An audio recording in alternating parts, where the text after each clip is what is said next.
آپ فرماتے ہیں ریت وجود تیرے وچ سونا ایویں ہی نظر نہ آوے، انجواں دا پانی دے محمد ریت مٹی رڑ جاوے ہے۔ تمہیں کیا پتا حضرت ان آنسوں میں کیا طاقت ہے؟ میرا اتنا ہوتا ہے اکھاں پجیاں سمجھو کام ہو گیا بس حضرت، وہ اپنی بھی کوتاہیاں میرے سامنے ہیں اور اس کی عطائیں بھی میرے سامنے ہیں، کتنا نواز دی۔ ایک گناہ جے ماں پیو دیکھے دے دیس بھی کالا، آئے آئے لاکھ گناہ پیا میرا مولا ویکھے پردے پاوڑ والا، آئے کیا نہیں ہم نے کیا حضرت، کیا نہیں کیا۔ اور بھائی ہم ایک بار کسی کو بلائیں نا، نہ آئے تو چلو ہم اگنور کر دیں گے، دوسری بار نہ بلائیں کو بڑا کلیجے والا ہوگا جو اگنور کر دے گا، تیسری بار کلیجے والا بھی کہے گا چلو۔ لیکن دیکھ لو حضرت جی 37 سال ہو گئے مجھے دن میں 5 بار بلا رہا ہے، میں نہیں جاتا کوئی چھوٹی بات ہے حضرت جی، 37 سال 5 بار دن میں اللہ اکبر اللہ اکبر اشہد ان لا الہ الا اللہ اشہد ان محمد رسول اللہ ہے۔ عالم آ رہی ہے حضرت جی، تھانے سے صرف ایک سپاٹا میں آ کے یہ کہہ جائے نا بھائی 12:30 بجے تو نے تھانے میں پہنچنا ہے، تجھے ایس ایچ او صاحب نے بلایا، میں 12:30 نہیں میں 12 بجے تھانے میں جا کے بیٹھ جاؤں گا۔ لیکن کیا ہے دن میں 5 بار صدائیں آتی ہیں، حی علی الصلاۃ،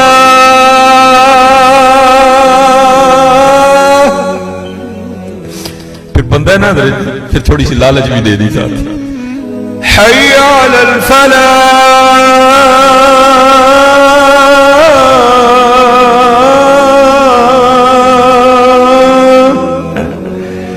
لیکن وہ کتنا بے وفا ہوں میں نہیں جاتا ہے۔ لیکن کیا ہے حضرت جی ہماری بے وفائی پر بھی وہ اتنا پیار کرتے ہیں، ہماری بے وفائی پر بھی وہ اتنا پیار کرتے ہیں۔ اگر ہم با وفا ہوتے تو کیا ہوتے حضرت؟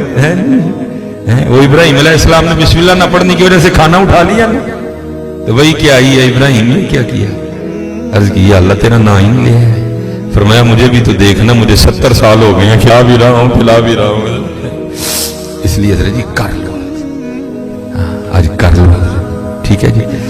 اور قربان جاؤں حضرت جی ہماری بے وفائی پر بھی وہ اتنا پیار کرتے ہیں۔ اللہ یہ لکھا ہے امیر المومنین حضرت سیدنا عمر بن خطاب رضی اللہ تعالیٰ آپ کی خدمت میں ایک باپ اور بیٹا ہے، تو آپ کو پتہ ہے جی باپ بیٹے کی شکل ملتی ہے، کسی کی زیادہ ملتی ہے کسی کی تھوڑی ملتی ہے، کئی جگہ ایسے بھی دیکھنے کو ملتا ہے کہ بالکل خو بخو ایک جیسے جس کو فوٹو کاپی کہہ لیں آپ، وہاں بھی کچھ ایسی صورتحال تھی، صرف اتنا تھا کہ بیٹا جوان تھا، داڑھی کالی تھی، باپ بوڑھا ہو چکا تھا، جھریاں آ گئی تھی، داڑھی سفید ہو چکی تھی، شکل یہاں تک کہ امیر المومنین حضرت سیدنا عمر بن خطاب رضی اللہ تعالیٰ عنہ بھی حیران ہوئے بغیر نہیں رہ سکے۔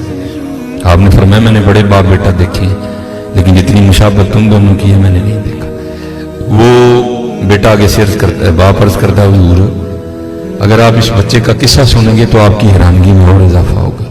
آپ فرماتے میں نے کہا سنا۔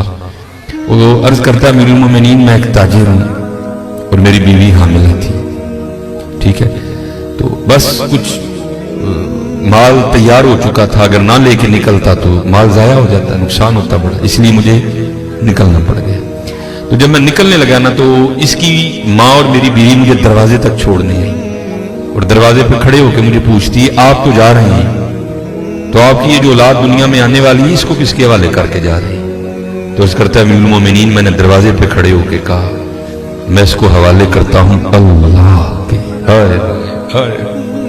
کس کے حوالے کرتا ہوں؟ اللہ کے۔ عرض کرتا امیر المومنین میں چلا گیا۔ جب وہ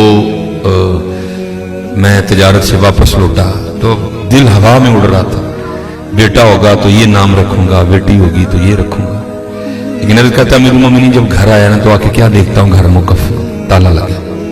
میں حیران ہوں میری بیوی کدھر گئی؟ ہمسائے کے دروازے پہ دستک دی، پوچھا بیوی کدھر گئی؟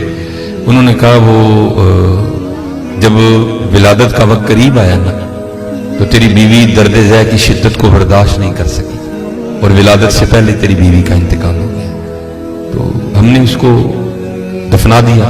ایک شخص ساتھ گیا، جا کر اس نے قبر کی نشاندہی کی، میں نے فاتحہ خوانی کی، سال ثواب کیا. تو میں گھر آ گیا. جو رات اپنی چارپائی پہ لیٹا نا تو دل بڑا بے چین ہوا. دل چاہا کہ پھر بیوی کی قبر پہ جا کے نا میں فاتحہ خوانی کروں.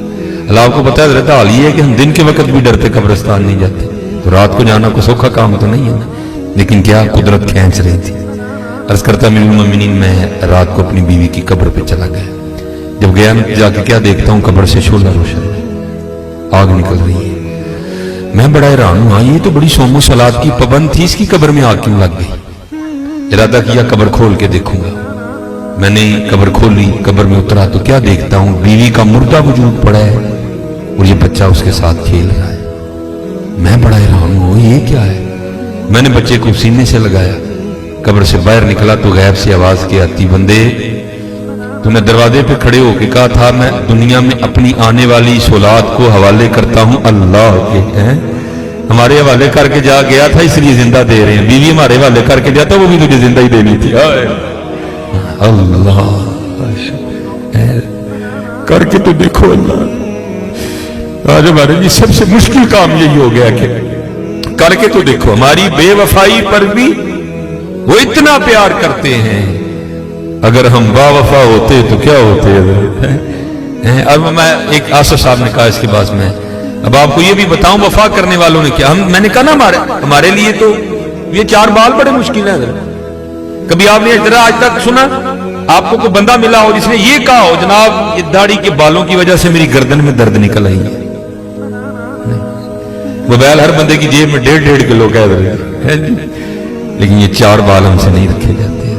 اب سنو ڈھیر لگا. میں ایک ہی بات آصف صاحب نے کہا ہے میں سنا کے بابا صاحب